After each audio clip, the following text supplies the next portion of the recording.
Tell me, what was it like when a big dam was tripped? Can you just describe it to me, the site? Oh, hell was let loose. Because the bush is so quiet, so still, peaceful. Yeah, if there wasn't a storm. No but sound, most of the night times and that was always a storm, but boy, when that thing went off. Just imagine the roar. Oh, and not only that, the ground was shaking, everything was shaking, roar. Magnificent kauri trees once covered over 1 million acres in Coromandel and Northland. By the 1820s, kauri were being cut down for use as masts on ships. During the 19th and early 20th centuries, logging became a major industry. Gangs felled the mighty trees, then sawed the trunks into more manageable lengths.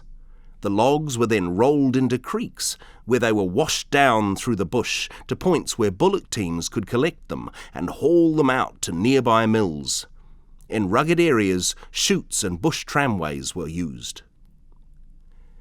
Once a stand of kauri had been cut, bushmen would move on to a new site, and the process would begin again. Bushmen lived in rough wooden shelters known as shanties. It was a male world of austere living conditions.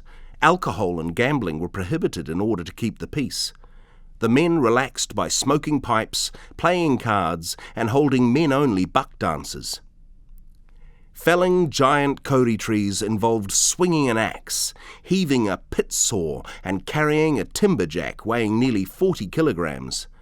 It was dangerous work and required physical strength, good coordination, and endurance to work nearly 60 hours a week. Clad in blue dungaree trousers and coarse grey shirt, with clasp knife in his belt, the Kauri bushman plies his long-handled, keen-bladed axe with lithe, supple movements. He is of spare rather than of heavy build, but every muscle in his frame is of iron blended with elasticity.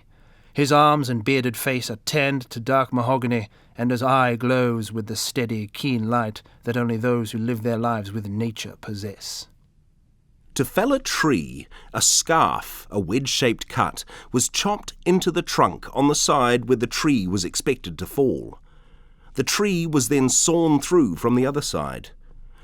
Usually trees were cut one at a time, but a skilled bushman could fell several in a drive. He did this by chopping scarfs in a line of trees up a hill, and then felling the highest tree, which took down the others like a row of dominoes. To get the kauri logs, the only buoyant native timber floating down rivers, dams were built. The dam collected a large amount of water on a fairly small stream. Over many months, as the dam slowly filled, logs were felled and laid in the river bed.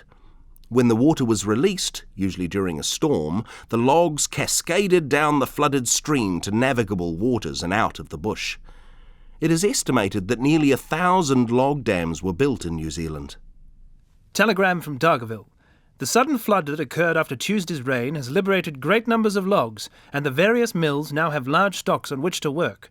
In the Awakino Creek, 5,000 logs were poled out to the booms. In the Tangawahine, 2,000 are now available for the rafting steamers, and in the Manganui there are over 2,000 on the move.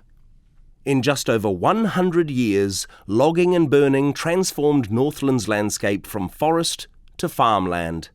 By the 1930s, 90% of the country's kauri forest had disappeared.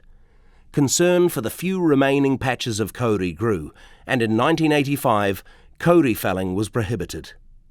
The history of New Zealand's kauri forests and their exploitation is superbly showcased in the Kauri Museum at Matakohe in Northland.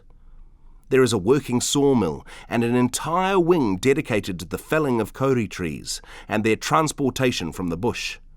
Historic black and white photographs are displayed, most of which were taken by Tudor Collins, who was a kauri bushman.